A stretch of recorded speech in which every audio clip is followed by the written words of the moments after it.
dude. What's going on, guys? Welcome to our breakdown of the AFC NFC Championship game. It was a wild week, not really going in the way we expected. A couple injuries, we'll get to that, some things. The 49ers game we're going to start with. Okay, let's just say that this game was not entertaining. I think it's important that we call a spade a spade. This game sucked. This game was rough to watch, and obviously if you caught me and Kyle streaming the games yesterday, you saw throughout the entire game we were kind of like, okay, I guess it's just McCaffrey and whoever the hell else wants to run the ball. And I guess Josh Johnson made an appearance too, so that was cool.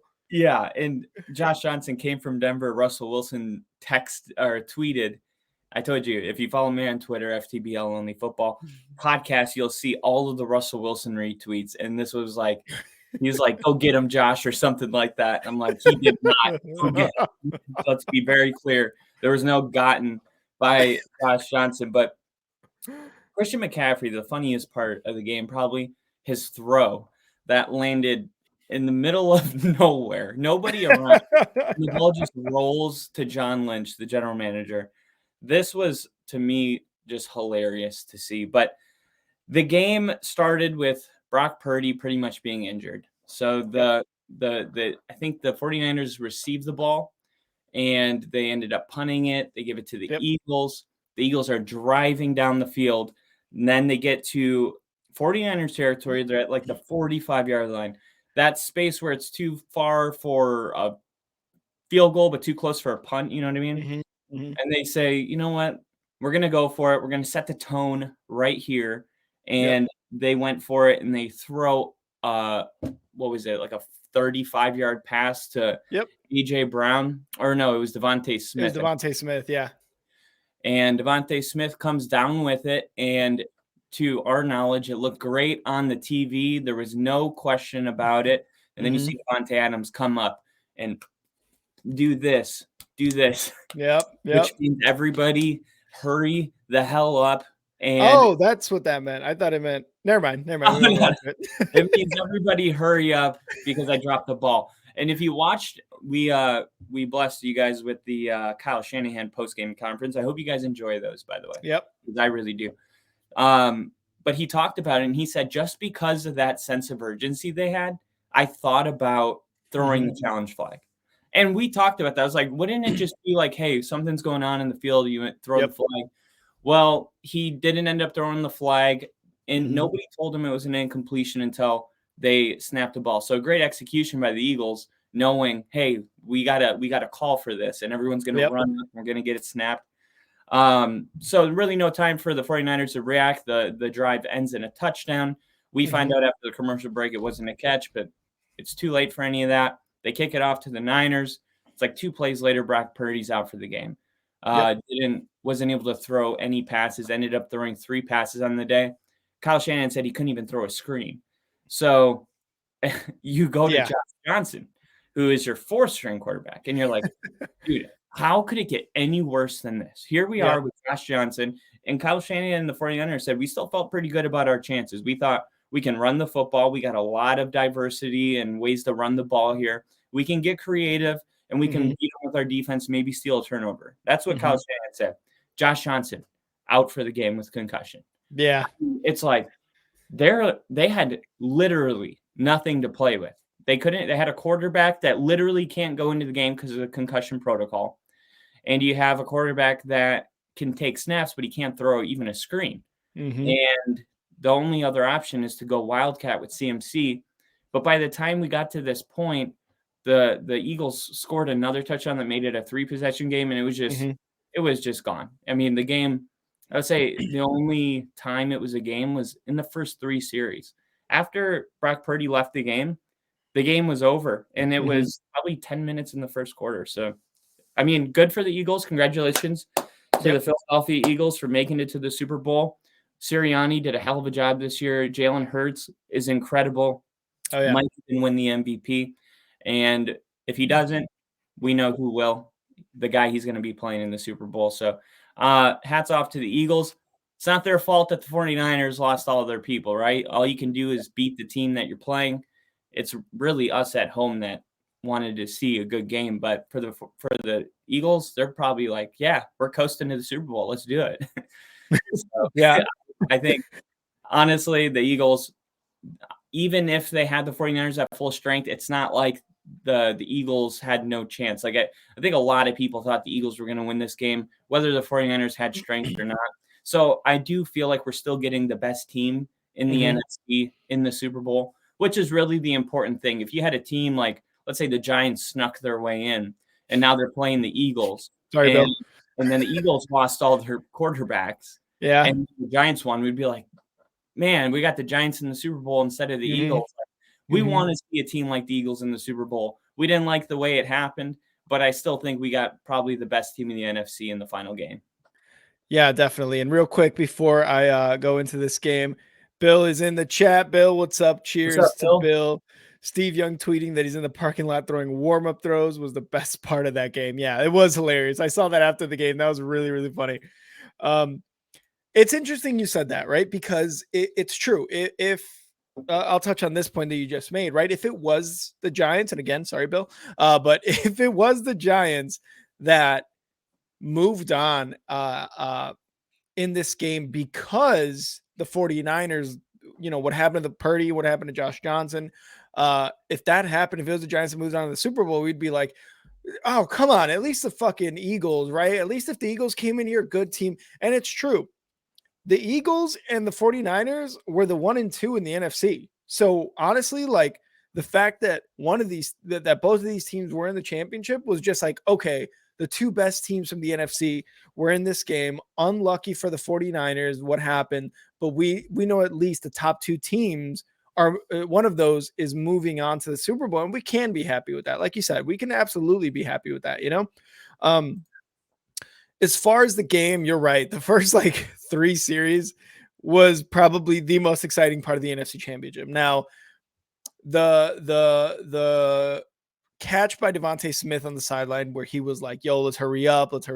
Kyle Shanahan, like you said, came out later in the post game conferences was like, "Yeah, it kind of made me think like I should probably hurry up, right?" Because we were like, "What's he doing?" Right? During the stream, we're like, "What does that mean? What is he doing? And why?" And then you were like, "I don't know if that was a catch." I think you said it first. You're like, "I don't think that was a catch," and I was like, "No, I think it was a catch." And then after they snapped the ball. After the Eagles snapped the ball and did a run or whatever it is that they did, we saw the best camera angle on that catch, which was from the right side of Devontae Smith, and he caught it. It hit the ground. It dragged a little bit towards his waist, and he brought it back into his body to catch it. And again, Kyle Shanahan again was like, well, it kind of made me think about it. But even us not seeing that camera angle beforehand, you were like, I'm pretty sure that wasn't a catch. Why is no one reviewing it? Right. So it is definitely on Shanahan for not calling that, even when he had the idea that maybe it could have not been a catch. That's on him at the end of it. Right. Could that have gone differently? We don't know. We don't know what kind of game could have transpired after that because, I was thinking about this literally yesterday or this morning. I was like, the butterfly effect. One challenge, one little thing. Yeah, one tiny little thing changes. Brock Purdy may have played the whole game. He would have never injured his elbow. He would have never gotten sacked. He would have never been, he would have never injured his UCL, which is going to be huge later on when we talk about that. This game could have been a really good game, but unfortunately, this is what we get, right? And so for the Eagles, again, it's the better team that moved on, or I'm sorry, one of the two best teams that moved on, and that's kind of what we wanted from the NFC. Like you said, boring-ish game. But the Eagles, the defense looked good, regardless of who was back there. Quarterback, I think, even if it was Brock Purdy, even with Josh Johnson, they were getting to the quarterback. They were causing pressure. They were stopping the run pretty good. And then the offense, it did not look great for the Eagles. Now, what I will say is when you're up 21-7 after halftime, are you really going to risk throwing it, getting an interception against this very good San Francisco defense? Probably not, because what did we say during the stream? If the 49ers can get an interception here or some sort of turnover, it can turn the game. Now it becomes a 1-score, a 2-score game, and now they make it with a little bit more momentum. So while the Eagles offense didn't look great as far as Jalen Hurts in the passing game, the running game was effective enough to where they're like, yeah, we won by we won what 31-7. So we did what we had to do. We're moving on to the Super Bowl. And that's kind of what you hope for as an Eagles fan. As an Eagles fan, you wanted exactly what this result was. You don't want a close game. Yeah. You want to feel good all game. Exactly. You this, and that's exactly what happened. But we're more football fans of the game. We are more like, we want to see a good game between these two top NFC teams. That was boring for us. Yeah, and Kyle Shanahan said after the game that this loss, just because of the way it happened, it was more difficult than other losses. Just go and man, I mean, the end of that press conference, they were like, "Do you think that you can use this to fuel you for next season?" He's like, "Always, always. You can always do that." And but he said it's not just about like getting fueled from a moment. I mean, we gotta make sure we put a good team together, that that OTAs go well, and just like already mentally, you're one game from the Super Bowl, and 3.5 hours later, here you are in a press conference talking about OTAs. And it's just like, wow. The the the shift is incredible. You like, yeah, it's sad, right? You get so close and you're like, man, we've been on this journey since OTAs. Now, for us, a lot of fans are like, September, the season started. For Kyle Shanahan, his 2023-24 season started when he left that press conference. And it's like, we don't think about it like that, but he's already like, all right, we got to get ready for next year. Like it never ends. I mean, I'm sure he takes maybe a couple of week vacation just to, get it off and get fresh and get revamped. Everybody needs a break, but that was one thing I wanted to say. The butterfly effect thing, I was thinking too. I think we were talking about it a little bit. It's weird when you even think about life, just you could meet somebody, but if you almost didn't go to that place, but because you met them, you got close. And like, it's just, there's so many things and we can never know. And that's why I love that movie, by the way, with Ashton Kutcher. Yeah. It kind makes you think. Because it's like, no doubt that it's real. Everyone knows that there is a butterfly effect, and that movie kind of gives us an idea of what it would be like, since we'll never get to see it. Fulfills that itch a little bit. But man, you said so many good things. I'll comment on one more thing. You talked about the catch and how after that catch, I said you got to throw the flag. A lot of this actually is just, if you've been watching the league, I think they're getting better at replaying. And when I think I've talked to Bill about it, where they slow a play down so much that it's almost hard for anything to stand. And it's a good thing, but it's also like, it seemed like a catch. Come on, but not like that one. That was an obvious drop. But there's some where like he definitely has control of it, but because like the very tip of the ball is touching the floor, they're like incomplete, and it's like, come on. Squeezing his forearms, like, no, touch the ball, no catch. It's like those are really annoying. So in my head, when I saw that play, I'm like, absolutely, right away, throwing the flag. This is a huge play and a huge moment of the game. And all you have to do is look at that play and be like, you know what? We didn't see a camera angle that looked like it was incomplete, but I guarantee you there's always one. I guarantee you on every catch that looks like that, a lot of them don't get reviewed. But if you slow down, could you imagine how many because you think about it, we only get the angles when the challenge happens. So a lot of times they don't even dig for the angles. So we don't really know how many missed calls there are, because that wouldn't be good for the league to have all these angles and be like, yeah, there's 107 catches that were called complete that were incomplete this year. That wouldn't be good for the league. But you just have to know where we're at in technology and see that type of play and that type of catch and that type of moment and throw the flag and be like, if I'm wrong, I'm wrong.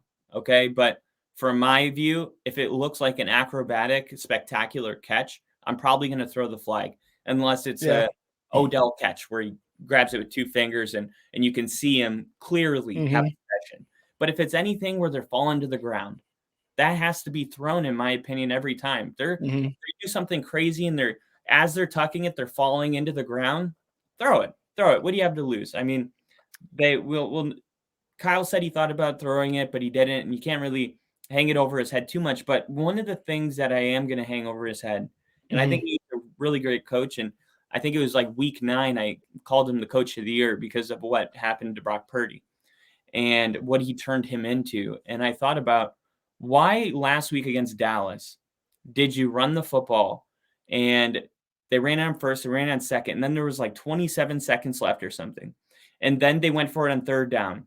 And the whole stadium's like not booing, but you can see they're mad. And Kyle Shanahan was like, yeah, this was the post-game conference after that. He was like, no, I would be annoyed too, just as a football fan. Like I would be annoyed at myself for making that call. But he said, I didn't want to give Dallas the ball back with an opportunity. And then you come into this game and now you don't have a quarterback right now. And you're only down a possession. You're down 7 points. I felt like that same approach was not just a good idea, but it was necessary to get into the locker room down 7. I thought that it doesn't matter if you're down 7 at halftime. It matters if you're down 14 at halftime and don't have a quarterback. So you got to kind of weigh this out. And he decided to get aggressive. And I was shocked because there's a totally different approach from last year. And he for whatever reason decides to get aggressive and he throws the ball. And what happens? The Eagles end up getting a turnover on downs. Josh Johnson almost had 2 fumbles at this point, but he definitely had a fumble on this one. The Eagles take the ball and the Eagles end up getting a touchdown.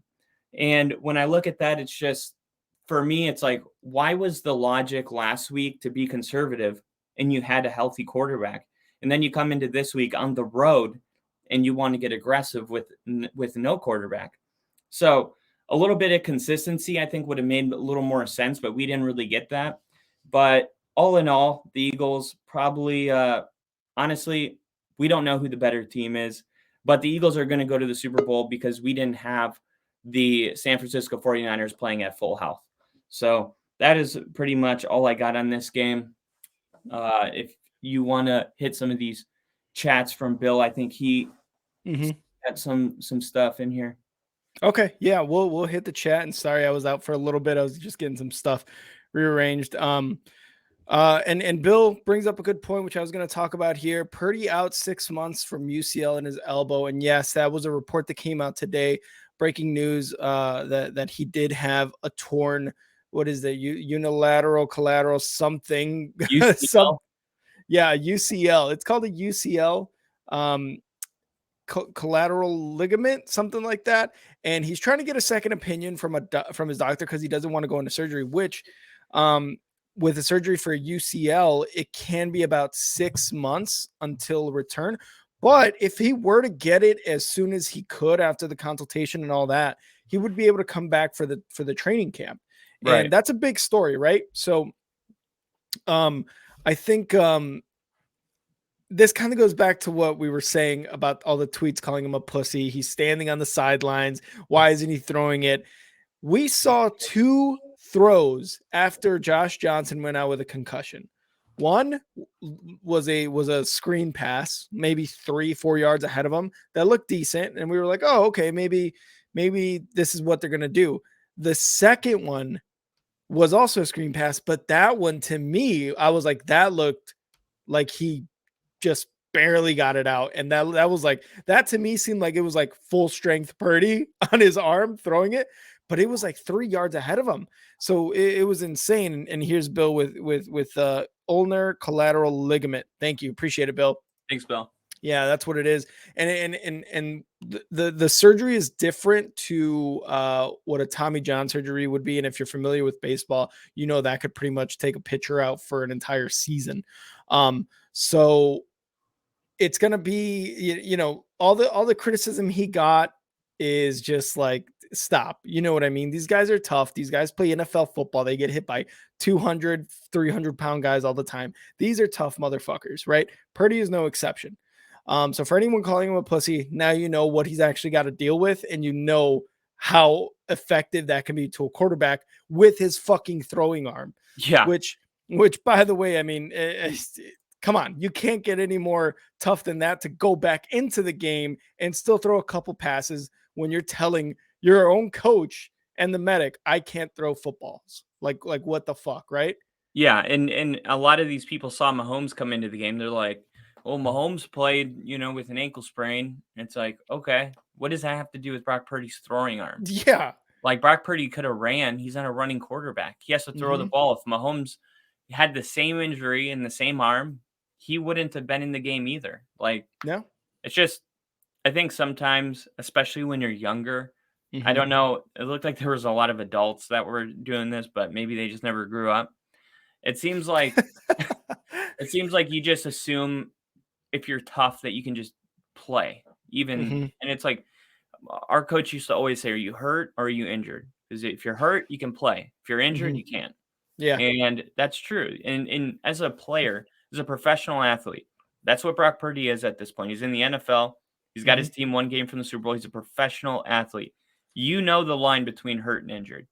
Oh yeah. And if you literally can't throw a pass, you're talking a screen pass, brother. Like that is Yeah. that is a 3-yard pass in some Yeah. scenarios. If you can't Yeah. hit a screen pass, that means you can't throw the ball between 7 to 10 yards. Okay, Hmm. you're a quarterback. What do you want him to do? He can't throw the ball 7 to 10 yards. Like it's not. And it wasn't just people saying, "Oh, he's a pussy. He's not." Yeah. Hmm. My problem is like they were questioning his love for the game, and if he was backing out, it's like It's why would ridiculous. why would he have rose to the occasion, Yeah. in 2 weeks in a row, and Insane. all of a sudden been like, "Nah, I'm out." It doesn't make any sense. Like if he was gonna crumble in the moment, I'm sure he would have crumbled on national TV by throwing interceptions. Like, but to say he just was scared, I was like, how I understand you got a good defense. Micah Parsons is more scary than anybody you have on your defense. Yeah. Like find Yeah. somebody on the as an edge rusher that and they have a great D line, right? Yeah. Everyone's got 10 plus sacks, but Micah Parsons is a freak.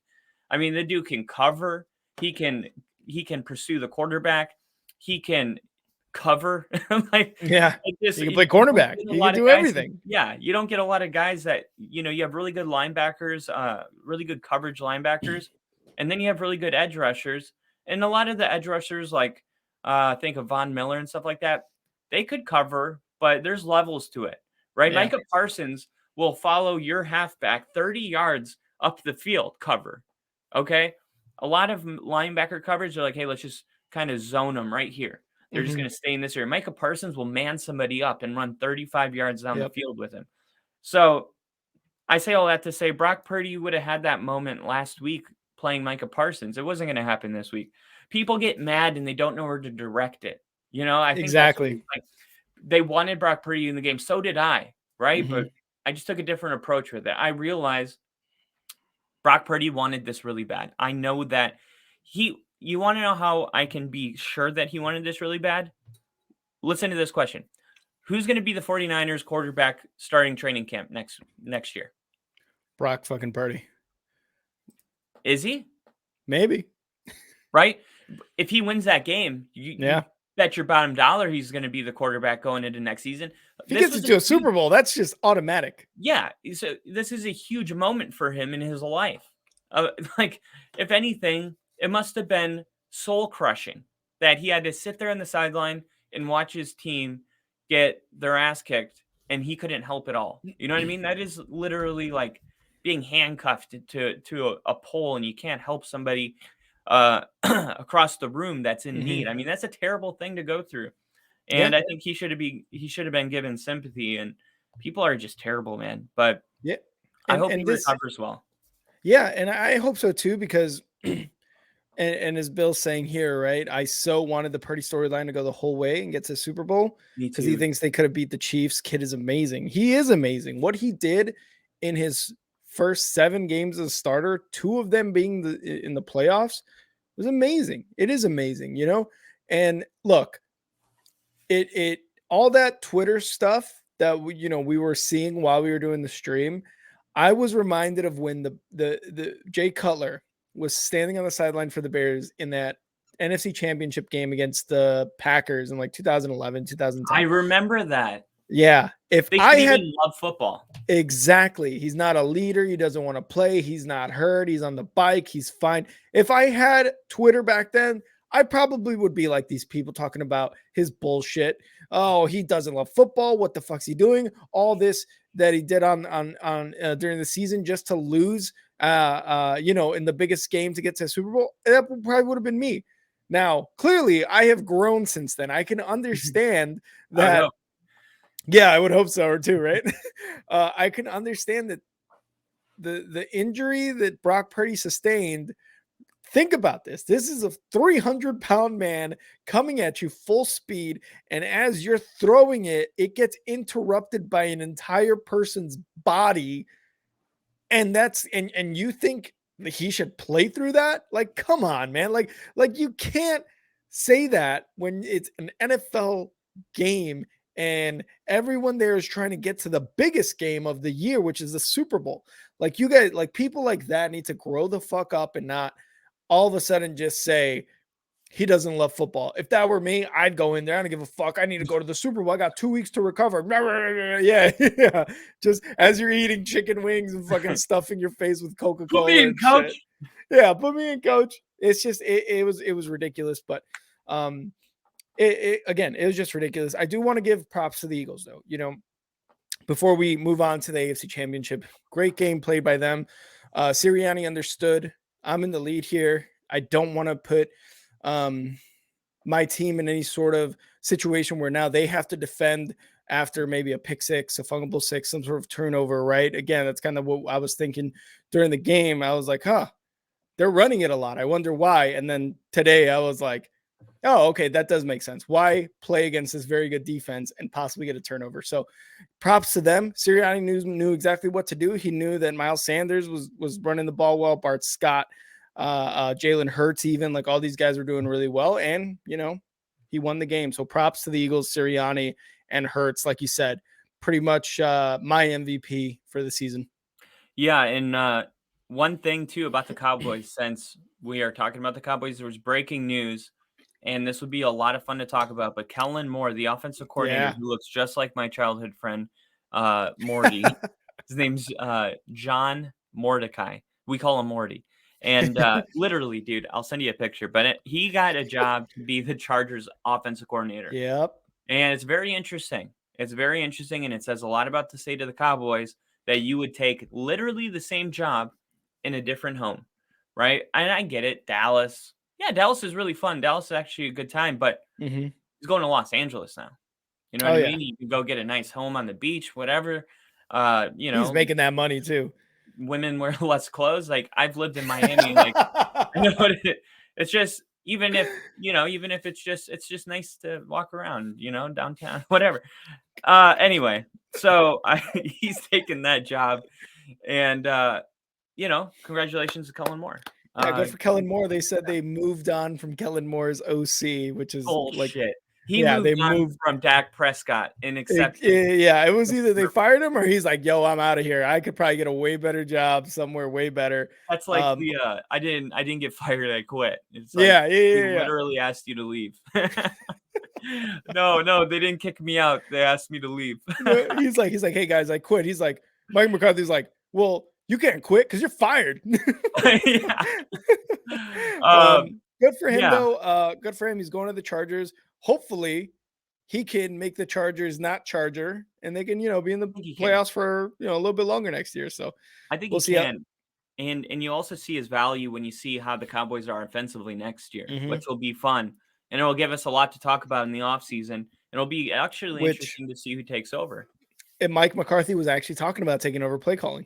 Yeah, he has an offensive background. So if Jerry Jones wants to double down, here's his opportunity to double down. We'll see how much you really trust Mike McCarthy. But the last thing I will say, and we'll move on, is that I did think, just like you, or I don't know if it was Bill. Bill said he would have liked to see Brock Purdy in the Super Bowl. Thinks he could have done it all. I also think Brock Purdy, and this has nothing to do with what happened yesterday, I also think that a healthy 49ers team would have, I think they could have won. I really do. I think they could have won the Super Bowl against the Chiefs. Just that defense is so nasty. And that they had so many weapons. And it's weird because you know how we get 1 week removed from something bad and we forget about everything? Yep. Debo, all these guys didn't do anything. And the one criticism I have on Kyle Shanahan is why wasn't he more creative? It's almost like he accepted it. And I wish we would have saw McCaffrey go wildcat. Yeah. I wish we would have saw Debo Samuel get the ball more. I mean, I understand it's hard when defensively they know you're going to run it. Like there was a play where Brock Mhm. Purdy dropped back and the linebackers just literally ran straight to the wide receiver to smash him because he knew it's a screen. He can't throw the ball. So Yeah. you have a major disadvantage, but as a running team that can impose your will, I'm just surprised that they didn't get a little more creative with the actually there was a couple plays that they tried to get creative and it just didn't There work. was.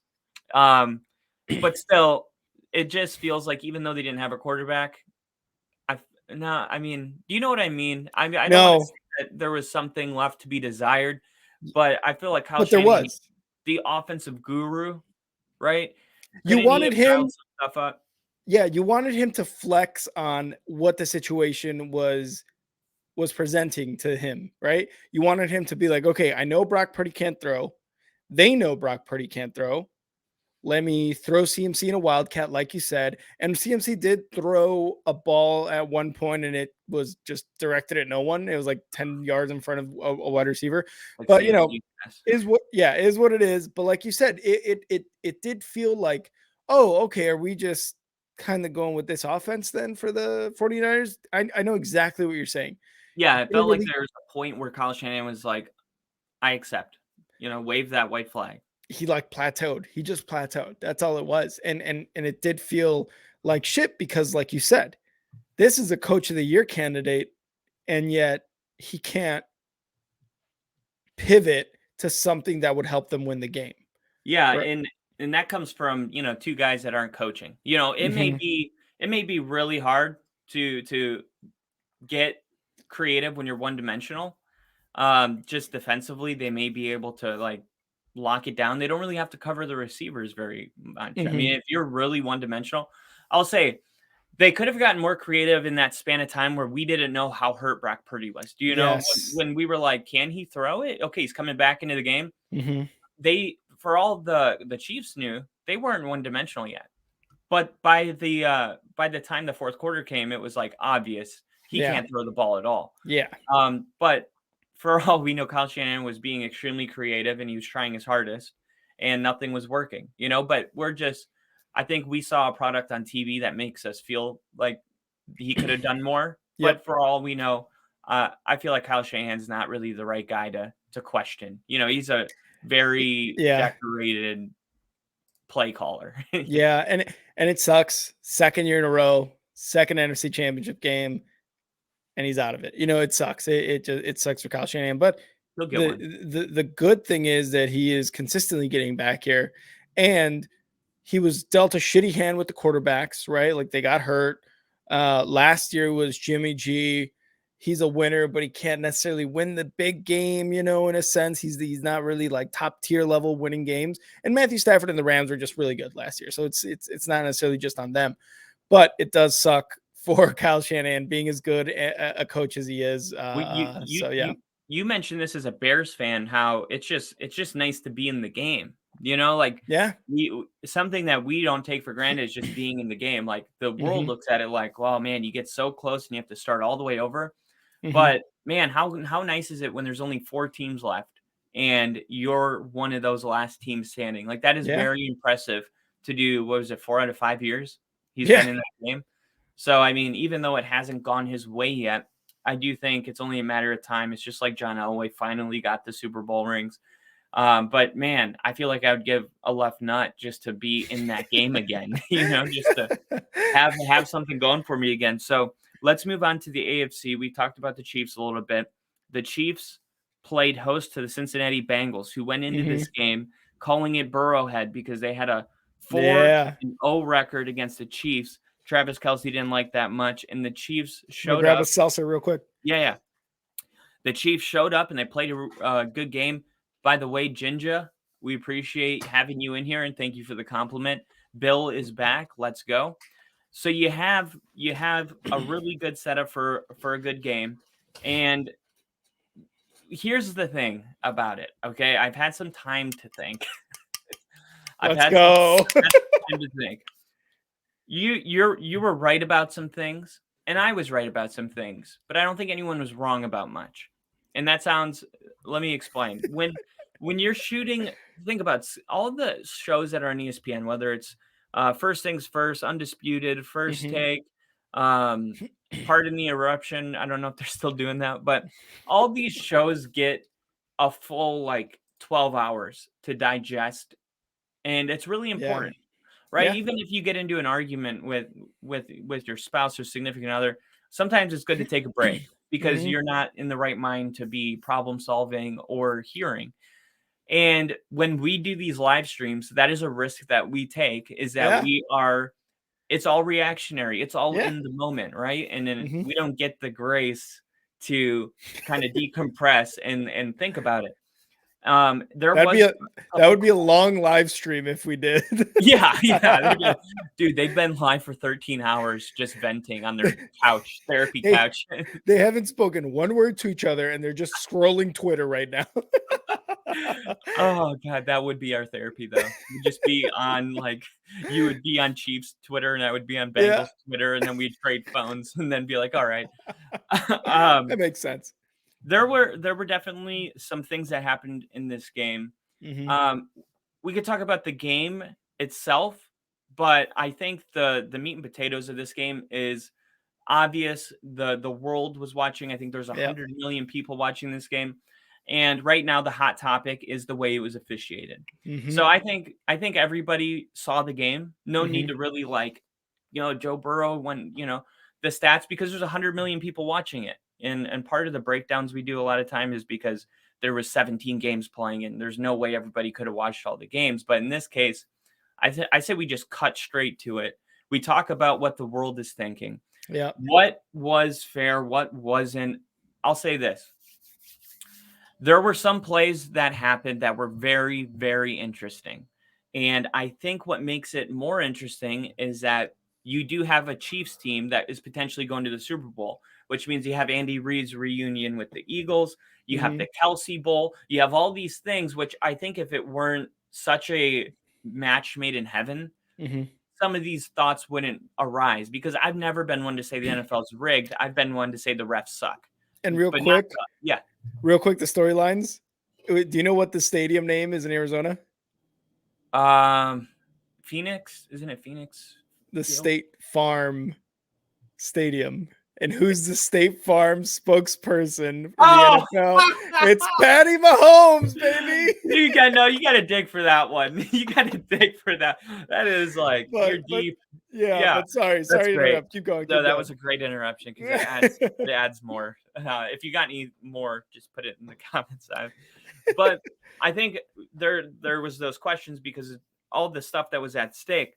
You had Mhm. the third down play that they were able to repeat, and they ended up getting it. And then when they didn't get it, they got a penalty to give it. And but you also had two touchdowns that were called back from the Chiefs. Yep. So if it's going to be rigged, you got to look at it on that side too. Why would they call back those touchdowns for the Chiefs? What is definitely fair to say is it was terrible what Mhm. happened on that third down because it made everybody feel like we're not like playing the game of football the way it's supposed to be played, and we've gotten mad at calls before, but we've never questioned like a play being redone somehow in a very Mhm. important game, a game that the Bengals are sending out their special teams to return a punt, and Yep. the ref says third down again. And everyone's like, "What? What is this? We're in the backyard? Like, what is this? Like, Jimmy had to go take a Mulligan. bathroom break?" Mulligan. Yeah. So, and the ref that was running out on the field because the NFL was very, very intentional about showing us the image of the ref running out the field. Here's the Mhm. thing: he didn't blow the fucking whistle. Why, if you're That trying to stop a play, are you not yeah, blowing the whistle? And, that's what yeah, I I was don't. confused about.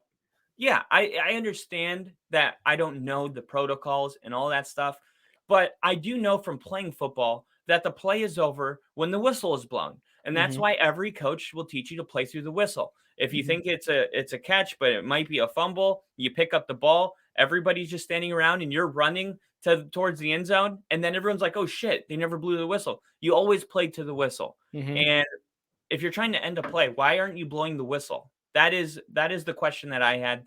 They never blew the whistle. And if you don't blow the whistle, why are they replaying the down? Like that should be considered Yep. the ref's fault and they should get off the field.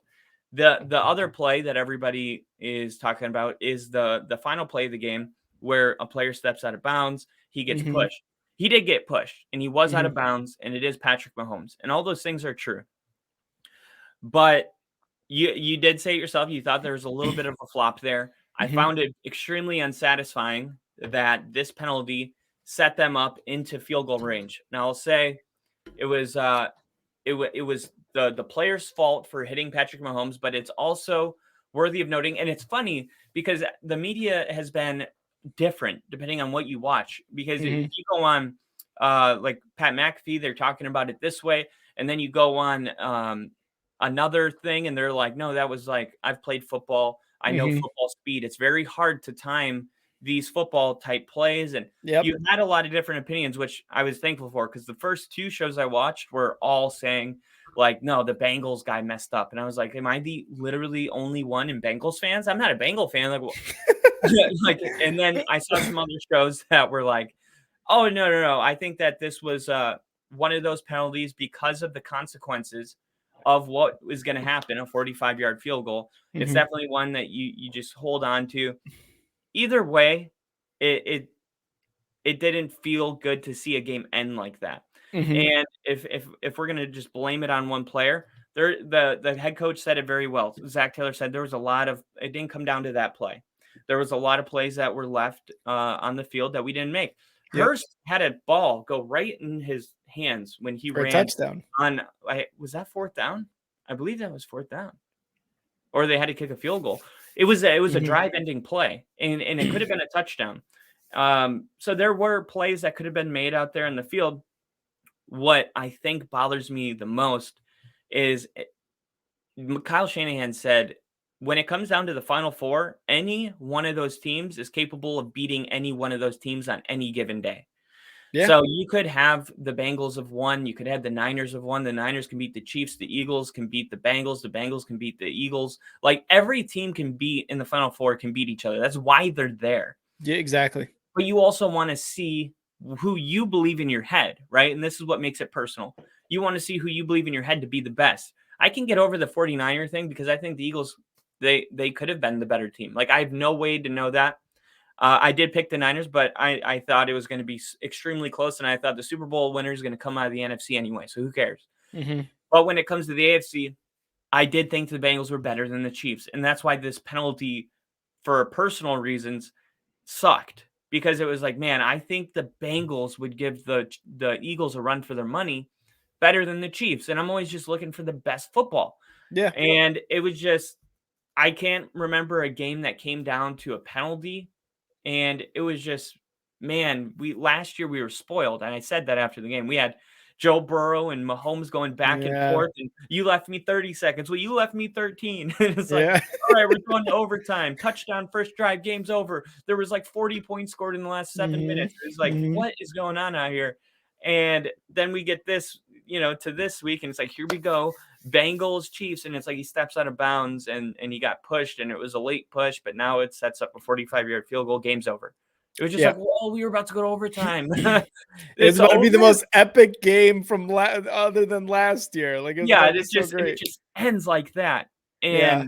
And it was funny. Mahomes is like, I just want to thank God. And then Travis Kelsey butts in, and he's like, talking about the Bengals, and he's like, they need to shut their mouth and know their role. And I'm just like, Mhm. gosh, dude, it just felt like it was like, what do you call when you're just like he couldn't, I don't know, like the temperature was just off. It was like, really, like, Yeah. that's what you're gonna say? Like, this was not a game where you can be like, this is not like, you're 1-3, 1-4. Wait, was it 1-3 or 1-4? 1-3, 1-3 now. So you're 1-3 now. It's like, okay, Mhm. that doesn't mean that Arrowhead is not Burrowhead. I mean, you're 1-1, Yeah. and I just thought, because of the way it ended, all this stuff came off a little more obnoxious than Mhm. normal. And I understand, Travis Kelce is going to be like that. These jock players, like Gronk was like that. You have a Oh yeah. lot of like this kind of attitude from these tight ends, but in a moment that the world is kind of, healing from what just happened. Mhm. It was just like salt on the wound for a lot of people. Mhm. And now I think you're going to have like 80% of the world cheering for the Eagles, to be honest. Yeah, that's definitely, it was definitely insane what what Kelsey said there. Real quick, I just want to get to a couple of these comments before I move on here. Bill saying put you in a mention on Twitter with the past video. Definitely will check that out, Bill. We'll definitely reply to you. And we got Ginger in the chat. Ginger, What what's up, going Ginge? on, bro? Thanks for joining us. He said you guys killed it last night. We appreciate it. If you didn't catch it, we had a very special live stream of the Bengals-Chiefs game last night. Ginger caught it. He enjoyed it. I'm glad you guys enjoyed it. If you guys haven't taken a look at that, go on YouTube and check it out. And we also got Liam here in the chat. Liam, cheers. Thank you. Welcome. What's up, Liam? Thanks for joining us again. Go Steelers. So go Steelers. Okay, so what I will say, the Kelsey thing, I'll kind of just like take your recent comment and then just go back. The Kelsey thing, I didn't actually have a problem with. The reason being is because the week leading up to this game, or to last night's game, all the Bengals were talking about Burrowhead. Burrow owns the stadium. And if you're going to talk shit, which the Bengals have all the right to, talk shit about Burrowhead. They were 3-0 going into this game. You got to get that. If you're going to dish it, right? You dish it, you got to take it. You got to take it. And it's true. But now what you're saying in that time, in that situation, after everyone is, like you said, healing from this fucking referee alpha game, the rest were like, yeah, I'm going to alpha the shit out of this game. Check this out, right? Hold my beer. It was weird. It was like, oh, come on, man. Like what happened was like bullshit in a sense. But it's the players, it's the intensity. I love it. I fucking love the raw emotion sometimes that comes from these players, right? I absolutely love it. And it's great to see because these are competitors, and I think a lot of people, especially and I don't want to make this a whole political thing, but like in somewhat of the climate today, it seems like, oh, don't show this emotion. Don't act like such a fucking asshole, this and that. No, these are sports. It's competition. It's guys at the most top level putting their all into this, making this their career, their life, what they've done since they were 5 years old up until they're in their 30s, mid 40s, if you're fucking Tom Brady, right? And into coaching. Like, this is what they've done this entire career. And me, as a guy who has a podcast with you, loves this. Because we love talking about it. We love dissecting it. We love watching it. We love feeling that emotion from these players. So I didn't necessarily have an issue with it because, again, all the shit talking leading up to it, blah, blah, blah. It's just raw emotion going into this one moment of winning. So I loved it. I just enjoyed it from both sides. I enjoy it from all sides. I loved that the Bengals called it Burrowhead. That was actually really catchy. I loved it. It was nice. It was Yeah. nice because it was. I felt like they were, in a lot of ways, they were still a disrespected team. And we just found out that I forgot what team it was. It was one of the teams, but they're now going to interview the Bengals defensive coordinator and offensive coordinator for a head coach job. And it was like, finally, like what took so long? You got, why hasn't was it Houston, Arizona, Carolina, Denver? Nobody's, I know Denver's thing is like, they just want a head coach with experience because they've done the OCDC thing for a while now. They're true. like, can we just get someone in here that's done the damn job? Like, who can do it? I don't even care if you're good at it. We'll take Jack Del Rio at this point. Like, but okay. So anyway, disrespected team. So I think that kind of goes into a lot of like, hey, who day? That's kind of like the attitude. It's like, we are those guys and nobody knows it. And you're right. If you're going to dish it, you got to take it. My Pop Warner coach used to say, if before the football games, we're going to do the and I'll kind of get, because I was like a big football junkie. Like I was like, I wanted to like smash helmets and stuff, and the kids weren't into it yet. But I grew up on it, and they were just like, parents put them in it to get them in sports, right? It was different. To get them active. I remember trying to get everybody like emotionally invested. And the coach was like, if you're gonna talk the talk, you gotta walk the walk. Like you gotta go Mhm. out there and win. And at the time, Exactly. our team was like 0-9. We Mhm. hadn't scored a touchdown the whole year. Mhm. So he was basically saying like, no, I don't want to be embarrassed when you guys act like you're all tough and you go out there Mhm. and suck. And even Exactly. though Yeah. in the moment it taught me a really valuable lesson about knowing when to talk and when to shut up. And it was like, Yeah. look, just go out there and let your playing do all the talking for you. And unfortunately, we didn't win a game that year. We Mhm. got one touchdown the entire season. Oh my So god. yeah, it was a terrible first experience. And My parents actually like sponsored the Pop Warner team and like got us all really dope uniforms and stuff, and we mm. looked great. We just sucked. Like we looked awesome. I had a visor and everything, You but they didn't guys, know how to use players. Like these coaches, yeah. I don't know what they do for a living. They weren't coaches, but You what do you guys were the shiniest turd in Pee Wee football. Yes, yes. We showed up and people were probably a little worried, and then the first play happened, and they're like, "We're good. Yeah. We're good." They suck. Um, but But two things. Travis yeah. Kelce has. I told you we've had 3 presidents in office since the Broncos beat the Chiefs, and Travis Kelce has been known to be very vocal in the Mhm. Broncos games about Mhm. our fans and saying like, we own you, to kind of like the Yeah. Aaron Rodgers thing, like Oh yeah. so I do realize that a lot of this is in there. It might not be like something that it's hard to admit, but it's Mhm. in there. It's deep Mhm. in there, and I just want to see him lose. And Mhm. it's true because it's just the way he acts and carries himself. He's not like humble about it. He's very disrespectful. Yeah. Meanwhile, Aaron Rodgers is a guy that you could lose to for like 20 years and somehow it doesn't like bother you immensely. But when you have a Kelsey attitude, it's just like somebody just like go like come over the middle. See, here, Like, but here's the thing. You are a Broncos fan. You hate the Chiefs because, like you said, you just mentioned it. You know how many presidencies there's been since you guys have beat them. I know how many years it's been since that Aaron Rodgers has owned the Bears. It's different for us because I can see where you're thinking of that. If Aaron Rodgers was like Travis Kelce, to me, he would be more hateable. Absolutely. But the thing is, I still fucking hate Aaron Rodgers because he's so goddamn good against the Bears and he owns the Bears and it's fine. And that's the thing that as a fan, right? Like not even the players, not even being a player, not even thinking about that as a fan. I hate Aaron Rodgers as a football player. As a person, he does ayahuasca and seems like a chill fucking dude. It seems like I'd have a great time with him, right? California boy. Yeah, like, dude, it could be a random Thursday. We'd be high as fuck and it'd be yeah, like 3 Colin p.m. Coward hates him. Yeah, yeah, you see what I mean? But it's like it's different for us as fans. And I think another again, it's another beautiful part of the game is because we can hate someone so much as a player, but as a person, we're like, I on the field, I hope they can't do shit. Like you said, sometimes I just want somebody over the middle to give Travis Kelce just a quick little fucking shoulder shove, right? Yeah.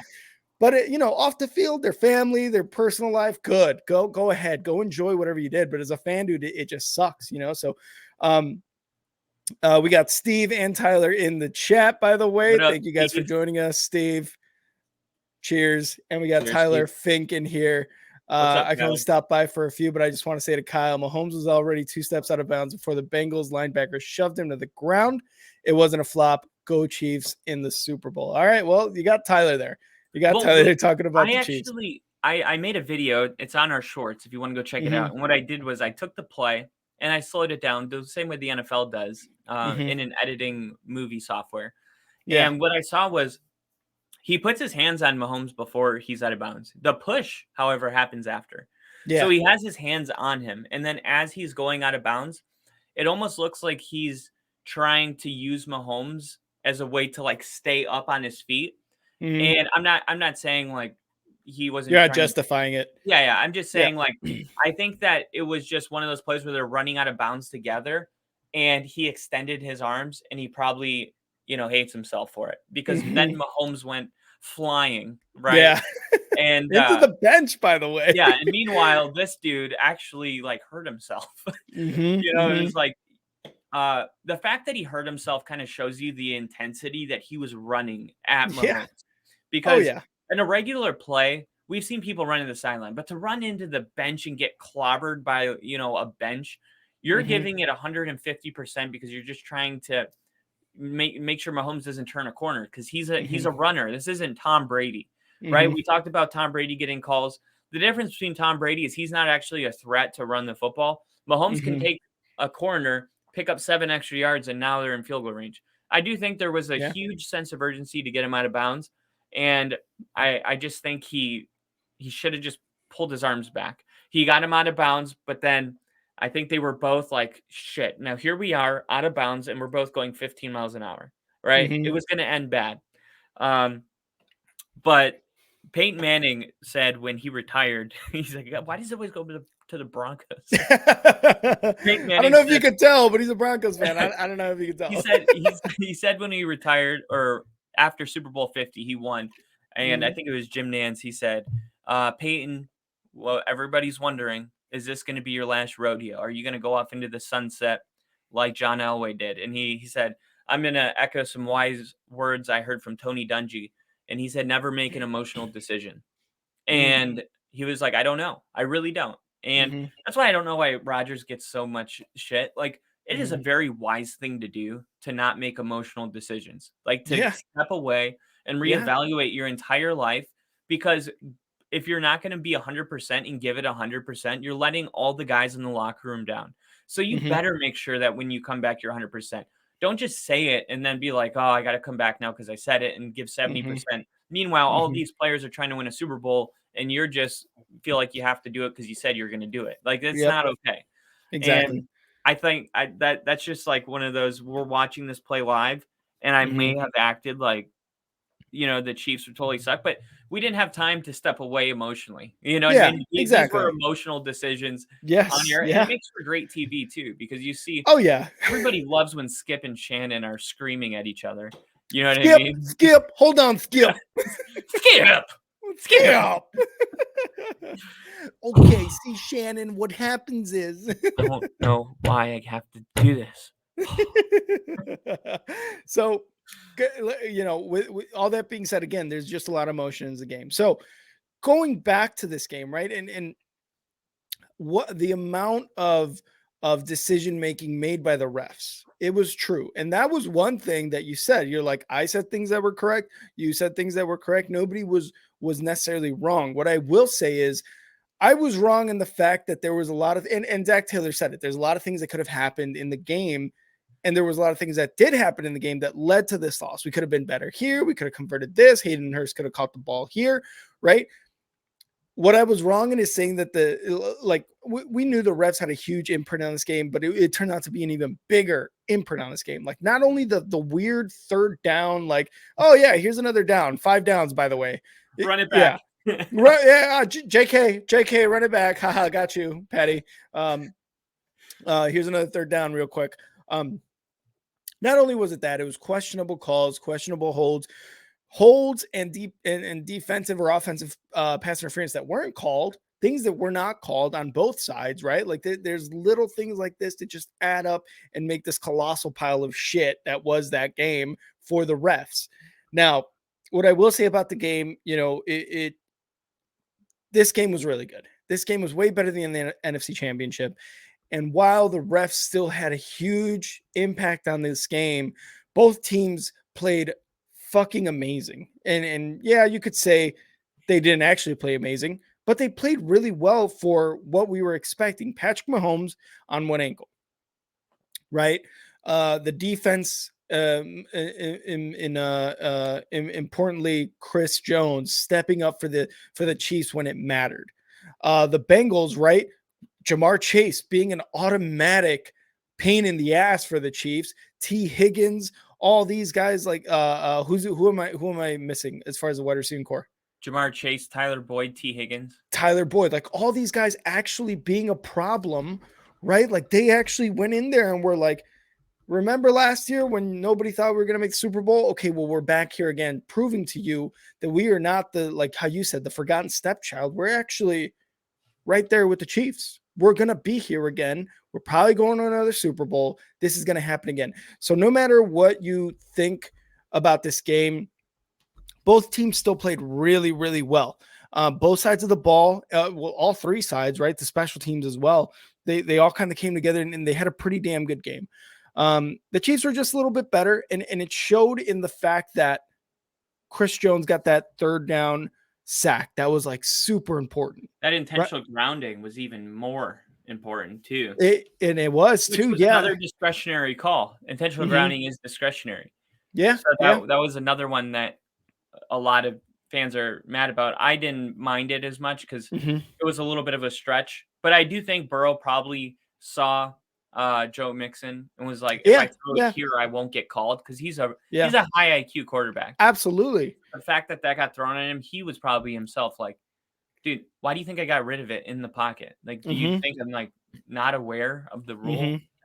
So exactly, like back very far. They had, I think, what was it, 3rd and 7, and all of a sudden it's like 3rd and 17. It's like, oh shit, dude, they're not going to convert on this, and then they get sacked, and it's like exactly. It's and as much as we talked about the offensive line for the Bengals, that was maybe one facet of the Bengals game that didn't have such a great game, because Burrow was under pressure a lot during this game, a lot.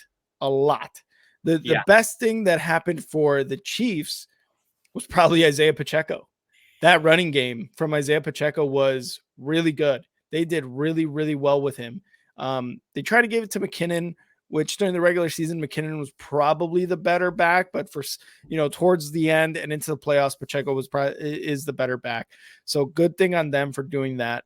But again, the refs put their stamp on this game, unfortunately. But I think, in my opinion, we still got a really good game. It came down to a Butker field goal. I think I may have said that actually in our Wednesday episode. I'm going to have to actually go back and say that. If it was either this one or the Giants-Eagles game, I forget which game I said it for. I'm pretty sure I said it comes down to a last-second field goal. That's interesting, though, that you said Mixon. He did better than Mixon? It seemed like that. Did it seem like that? Pacheco, I don't know. I think he did better than Mixon. Yeah, he had 10 attempts for 26 yards. Pacheco? So he averaged 2.6 yards a carry. And Joe Mixon was only 8 for 19. But if you look at overall, like team-wise, receiving maybe? The Chiefs had 42 yards rushing and the Bengals had 71. Oh, wow. They both averaged 5 yards per play. So the offenses were like... They were on par. On par. And the Chiefs only had, 48 yards more of offense, including passing and rushing. And they got those 48 yards passing. They had more passing. They had 315 yards passing to 238. Yeah. So, yeah, it was a great game. It was. Yeah. It was a great game. Yeah, and I think, again, like I said, all facets of the game were there. Bits and pieces, right? Because, the Bengals didn't really do anything until maybe the second half. And Steve's saying right here, all said and done, Bengals choked. They should have won the game. Burrow's 2 interceptions were totally his fault, not producing offensively till the second half, and the costly defensive mistakes giving KC first downs. That was one thing, at least as far as the Bengals, that didn't do well either, kind of like the offensive line. It just seemed like they were able to contain Mahomes, but when it came to containing them for like first downs, big plays, third downs, it really was the Bengals. The Bengals just kind of fucked it up. And I don't want to say they necessarily choked, Steve, but I mean, it was just a close game until the very end, right? Real quick, Liam, tomorrow is his birthday, everybody. So everybody wish Liam a happy early birthday. Happy birthday, Liam. Good for you. Happy birthday, Liam. Happy birthday, Liam. So what, and we kind of summed up the game already pretty nicely, I think. Anything else before this? Oh, I actually did want to get to this, unless you have something. Does that sound better? Were you hearing an echo by any chance? Yeah, I think it's so. Okay. I thought you were coming in my headphones. You're actually coming out of the computer, but I didn't know until I went to the bathroom.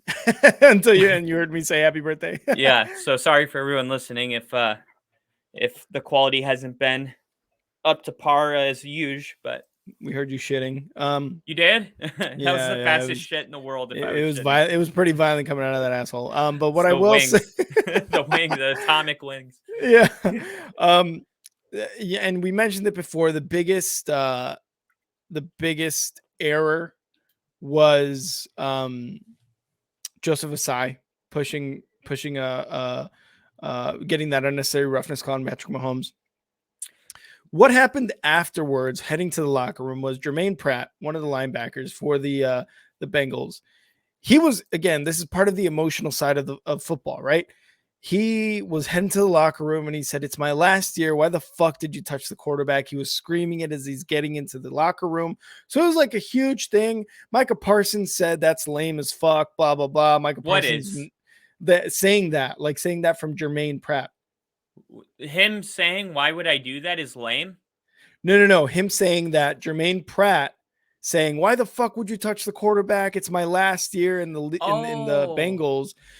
And I didn't realize that. So he was wired up and he said that to the linebacker? so it was while Jermaine Pratt and all the Bengals were going back into the locker room. Jermaine Pratt had an emotional moment at that point where he was like, "Why the fuck did you touch the quarterback? It's my last year." It's his last year on his rookie deal with the Bengals. So he was really emotional about that situation. So again, this is another part of the emotional side of football. You are one game away playing your heart out to get to the Super Bowl. And something like that, like an error from a 22, 23-year-old Joseph Asai happens. And you saw Joseph Asai. He was crying on the bench. He was crying on the sidelines. You know what I I see it. mean?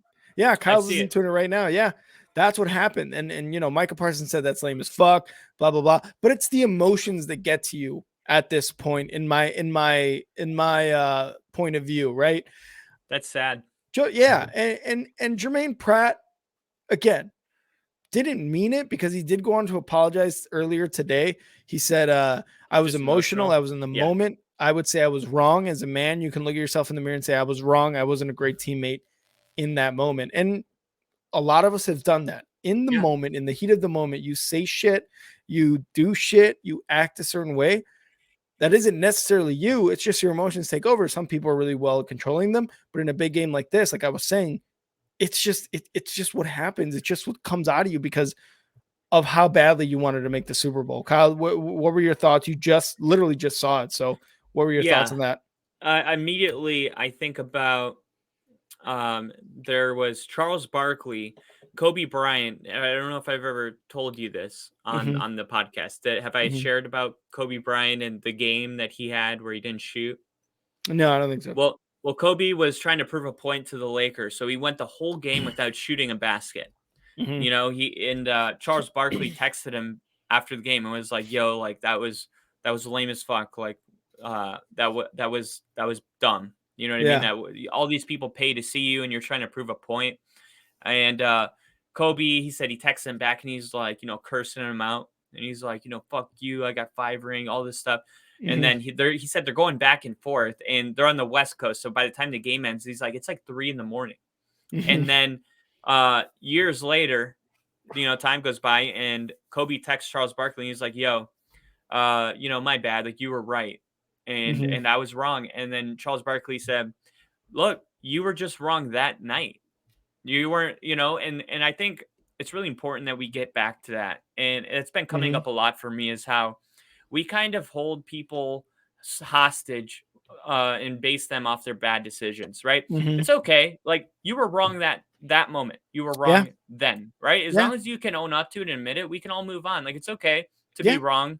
You said something stupid. You were wrong in that day at that time. That doesn't mean that's who you are, right?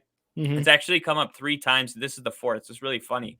But, yeah, I just think he had a moment, like he said, really emotional, and he looked back on it, like he said, look in the mirror, and he was like, "That is not what I wanna portray." He probably didn't know he was gonna be recorded. You gotta keep that in mind. True. And the fact that it made it onto the internet, he was like, "This isn't good. This isn't a good look for me." And hopefully, it's a little deeper down, it's not about that. It's not about his Mm-hmm. image. He Mm-hmm. he realizes that it was a really shitty thing to do to Mm-hmm. a guy that's literally crying on the sidelines. It's just like, Yeah. what are you gonna fix by doing that? Mm-hmm. I mean, and also, I'll ask your opinion on this. I mean, how much grace do you give somebody when they do something that's just like blatantly like, no, you have to be a bad person to do that? Mm-hmm. Like, like I know that seems like totally opposite sides, but I always see things from different points of view. So like Mm-hmm. the other side of it is like, how do you make that mistake? Like that is Yeah. a really big mistake. Like, how do you look, I was emotional. I took off my jacket. You know what I mean? Like, I took off my jacket, but I didn't call him names. You know what I mean? I was thinking, oh my God, like this was I was blaming the call. I'd rather him blame the ref. You know what I mean? Because that's your way of venting in that moment. It's just be like, the fucking refs, they threw the game, because it's mean to attack a person, but the refs aren't people, so you can attack them. And that's great. That ties into what you're just saying. It ties into your point. At that moment, while we're watching that game, you and I had differing opinions on certain things, and we were fresh to that. We were literally just witnesses to that minutes prior, and we're just kind of, like you said, you're expressing your frustration. You took your jacket off.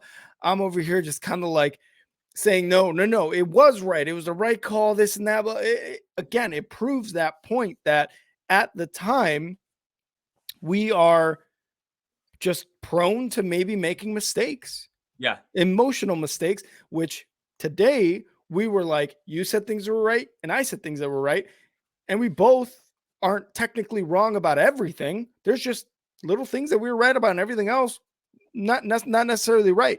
That's just how it goes, man. He's Kobe, all this with Jermaine Pratt. Everyone does it. And if you haven't done it, you probably don't care that much. You know what I mean? Because even Tom Brady has had his moments of cussing out teammates. You see him like, it's just when you care so much, like that's sometimes what happens. That's what transpires out of the cares. And there was a person that said on Facebook, this isn't, but he was saying, let me see if I can find it here. There was a player. So the Broncos are doing an official upgrade to their scoreboard. It's going to be the fourth largest in the state in the NFL. Penners want to spend money. They got billions. They want to play with the new stadium. They want to make it rain. They had to take off the Denver Bronco from the top, right? And there was a guy that was like, put him on the south side of the stand so we can't see the field because he's like, and then there was a comment in there that was like talking about, oh, I've learned so much this year about fans that, like when they're bad, just ignore it. And when they're good, celebrate them. And I was like, listen, you can't have the emotional capacity to not care about losing if you truly care. Like, and it doesn't mean in Broncos Twitter world, this has been a big thing this year where it's like, they'll say you're not a real fan if you're like Russell Wilson's playing like ass. They're like, you're not a real fan. It's like, don't tell me I'm not a real fan. I am a real fan. Like the fact that I'm this mad is because I'm a real fan. Now, if you have somehow this capacity and ability to ignore all the bad shit and only celebrate the good stuff, I will question if you're a fan. Because how can you go through a shitty year and not get mad about what you're seeing on TV? You know what I mean? And this kind of ties back in. It's like the fact that he was that mad and emotional, I'm sure everything he said prior to why would you do that about him being on his last year on a Bengals contract, I'm sure all of that was why he was that emotional, because he cared that much about getting a ring, and he fucked up. Let's just call it what it is. He fucked up and he apologized for it, and we can all move on now. And like you said, refs aren't people. Ginger agrees. Zebras aren't people. No. Zebras aren't people.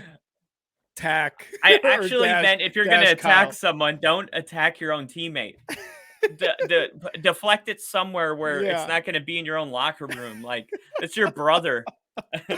Oh, but it's just something to kind of like, it's a talking point for sure.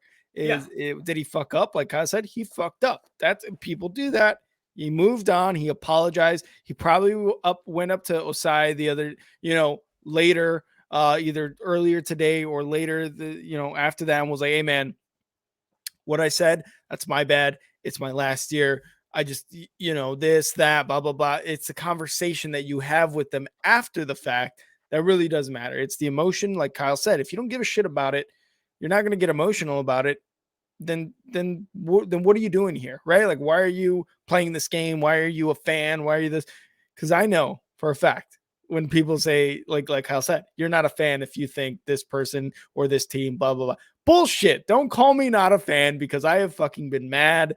I have been sad. I have been depressed. I have been excited. I buy merch. I buy fucking flags. I buy this. I buy that. You know what I mean? It's being a fan. And we live in a country that is so diverse. Like, if you could go from California to Texas to Florida to New York to the Midwest to Colorado to Seattle, you'll see that we live in an awesome country because you can go anywhere and it'll fit in. Like, you just have to find your spot. You know what I mean? It is such a diverse place, but in diversity comes different ways of being up, different resources with coping mechanisms and stuff like that. Some people care that much, but they didn't grow up with learning how to properly distribute and cope their anger. You know what I mean? Like, that's a real thing that you also have to consider, instead of just being mad at people. To think about the fact that maybe he didn't grow up in an environment where people talk to him about healthy ways to express anger. You know what I mean? And I'm not a psychologist going to college. Hopefully I'll become one, but I really think that has to be considered too. We're so quick to point fingers at people, and we have, there's so many factors and things that go into it. I would just stay out of it, but I will say that it was a little fucked up. It was a little fucked up, absolutely. At the time, you're kind of like, "Oh shit!" Right? Like, goddamn, he said that. Yeah, he said that, his teammate. Oh, but all this to say, we have got a great Super Bowl matchup in a couple weeks. It's going to be the Eagles and the Chiefs. The Chiefs obviously making their third Super Bowl appearance in 4 years. So great on them. Sirianni, Jalen Hurts, one and done last year in the playoffs, all the way to the Super Bowl this year. So great achievement by them, just getting here, getting to this point, right? And for the next 4 episodes, by the way, we have a special one next week during Super Bowl week, which, I just teased, but, stay tuned. Gonna love it. We have we have a nice little bonus episode for you guys. We will talk in depth about Kelsey Bowl, Andy Reid meeting his former team that he coached in the Super Bowl, Patrick Mahomes, is there a necessity for him to win his second Super Bowl finally, right? Jalen Hurts being benched on national television not once but twice now in the Super Bowl. Does he need to win one? Sirianni, rising up through the ranks of coaching like we talked about on last week's episode to finally be a coach in the Super Bowl.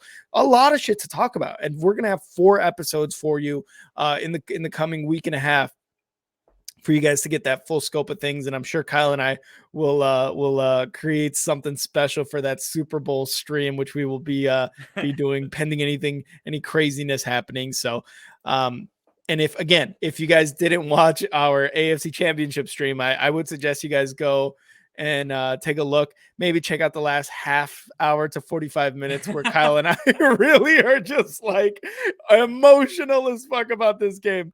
So it was very entertaining. Ginger was there. A couple other guys were there, and we hope you there guys. Was people there that we didn't even know were there, and they were like, hey, who was it that said bye at the end? And we were like, the KC's here? Yeah, KC was here. Like, KC randomly showed up, and we're like, oh shit, KC, you've been here? What the fuck? But yeah, go check it out, because we do like to kind of do some just entertaining shit for you guys, which, Bill, Steve, Ginger, all these guys that come back and watch us. We do it for you guys, Liam. So we do it for you guys so you guys can get some more entertainment out of us other than these live streams. And Legendary, hey, Legendary's in the chat. Hey, Legendary, what's up? Haven't seen you in a bit, man. Glad you're here. Or chick, I don't know. I'm gonna go with you. Haven't seen you in a while. Yeah. There's no way to know. Yeah, there's no way to know. But yeah, just want to thank you guys again for not only catching the streams yesterday, but also catching today's stream, talking about the conference championship recap. Kyle, you got anything else on the championship weekend that was boring and entertaining and anger inducing and emotional, just emotions inducing? I always got one tidbit. I got to put the chives on top of the meal that we cooked here. Do you think that, I think personally, the refs should be full-time jobs. Okay. So right now you have lawyers that take part-time gigs to be refs. I think Mhm. the NFL after this season really needs to go into more of a look, there's plenty of money. I Mhm. understand rich people don't want to spend money. We have to ignore that because what you don't want is, Yeah. 50 million out of 100 million people thinking that the game is rigged. Okay. Especially with sports betting ramping up. There's a lot of money to protect here, future money. Okay. And if they want to protect it, I think they need to have no more part time gigs. You literally Mhm. go to a college to become a ref. It is a full time job. You do film study, you do breakdowns, you do, like mishap reports, what went wrong, how, Mhm. how this could not happen in the future. Like it needs to be taken seriously because we don't know how much money the refs are getting paid on a side gig. But I guarantee you, the problem is the NFL doesn't even have the ability if they're just contracting these refs to control what's happening. They can get a call from Mhm. somebody that knows somebody that's like, hey, I'm going to give you $1 million if you make one call that goes this way. And the NFL would never even know about it because they don't Yeah. work for the NFL. So I do think to tighten that rope a little bit, the NFL needs to take the reffing thing a little more serious and start paying full time workers. NFL refs is something that will be considered an accomplishment, like becoming a nurse or, becoming a teacher. I really think it needs to be taken that serious in order to Mhm. protect the integrity of the game moving forward. And with Mhm. sports betting arising and becoming a bigger thing, I think this is really a big turning point where the NFL needs to have a serious talk this offseason about it. I Yeah, was and going to I say, what do you agree. think? I agree, man. Like, I know it's a union, like the refs union. Obviously, we had that one season where like the first 6 games, it was like, oh yeah, let's, they went on strike, and they brought up these like replacements, and they were like, okay, we're actually gonna pay you guys whatever the fuck you guys want because they're terrible. But Bill actually says it here. Full time, find them for big screw ups. And I said that earlier. I said that earlier in the regular season when the Bears weren't getting calls, and it was against the Dolphins, I think. Um, they weren't getting a defensive pass interference. They weren't doing this. They weren't. I was just like, find the fucking refs, because if any player talks shit about them in a press conference, it's a fine. And the refs can just fuck the game up, alpha the game, like you saw yesterday with Kansas City and No the accountability. Bengals. Yeah, and there's zero accountability. They can come the next day and be like, oh, by the way, we missed that call. Sorry, we're gonna go get lunch. See you later. You know what I mean? Like, that's Yeah. bullshit. Like, how do you? I can't go into my job and be like, oh, hey, by the way, yesterday when you asked me to get you that, everything on that thing was wrong, but Yeah. whatever. Maybe next time I'll get it right. You know? Yeah, when I was a flight attendant, we chartered the Red Hot Chili Peppers, Bernie Sanders, Ted Cruz, the Rolling Stones. It was a private airline who got bought by rich companies, and there was 21 flight attendants, so they would pick the best crew to be on the most important flights. That's why I Mhm. wasn't on any of them. I kept Mhm. getting the double turns to Cuba and back. They were like, "Yeah, send him to Cuba again." And then meanwhile, they're doing all this cool shit. They're like flying Justin Bieber's media crew in another country, and I'm in Cuba again. Yeah. But this is, I think the refs need to be like this. You had 100 people, 100 million people watching the game. You're telling me this was the best crew that you could put together. I Mhm. mean, it should be like a captain thing where, like, as you rank up and get better and better, you get, like another gold star. Like, Yeah. hey, this ref had a 97% penalty rate. You can rank them. Like, Yeah. they maybe not release that to us, but they'll be like, hey, this guy's hitting 97% of calls. He's going to be in the big game. There's got it. Like, this is a Yep. business, and this has to be. I mean, this could easily be a full time job. I could make this a 9 to 5 and keep them all busy for 40 hours a week, guarantee it. Yeah. And If and you and can't, baseball does do that. They do rate them too, the really, umpires. So they should do this to the refs. Yeah. yeah. So I just that's the other thing. Is like, how did this crew end up in this game? That's what I want to know. It's like, Yeah, dude, it was so bad. yeah, so we'll see. What I guarantee you though, people are saying no, the NFL doesn't have to do anything about it. I think they do, and I think they do also do something about it this offseason. So I'm Yeah. excited to hear what comes. I think something has to. Yeah, absolutely.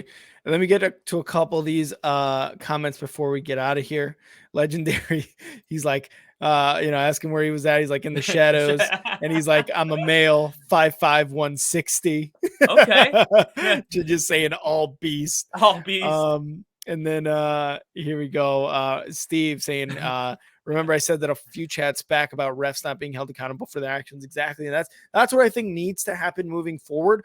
Although because it is a union, I think it'll be difficult. I think it'll be difficult about fines, this and that, like little things that affect big outcomes to games. You remember way back on that Saints game where they didn't call the PI, and we were just like, how do you not call that? That is obviously a blatant PI call, but they didn't call it. And they were just like, oh, literally the next day, they're like, yeah, we missed that one. The Saints should have gone to the Super Bowl. And it's like, how do you just let that slide? You know what? NFL, don't think we forgot. Yeah. If they can replay the effing down when a ref tries to blow the whistle and they run the play, they can replay it down when there's a PI that got missed, right? Why is it when it's the ref's fault, the play gets replayed? But in an instance where the ref runs out on the field and says, no, it's the player's fault, I was stopping it, now we're going to replay it. So if it's the ref's fault, you don't get a replay. If it's the player's fault, we're going to replay it. That doesn't make sense in any world. Like, if you blatantly miss a call, I say replay the down. I'm okay with that. Yeah. I think that's blatant. fair. Yeah. If it's like the Saints, right? The Saints one, you got to replay that down, man. That is like, no, imagine what would have changed if they got to replay the down. But the problem is you would have, no, man, I think that's the answer, because you would have them replay the down and a lot of people would be satisfied with that. Yeah. Because it's not like they would be blatantly like trying to, get away with penalties, because most of them like that get called. 99% of the ones that happen, like the Saints one, get called. For whatever reason, that one didn't. I think you got to replay those kinds of downs. Like, and I was going to say, and during the offseason, I'm going to pound the fucking rock on, like, do these refs get ratings? Do they get rated every day or every game? And if so, why aren't the most highly rated ones on a crew able to take that week of preparation going into this game, just like the players do? Yeah. Hey, they missed this, they missed that. Maybe we call more on this, because I saw something of that ref in the NBA who got fired for betting on games and actually literally making calls to change the outcomes.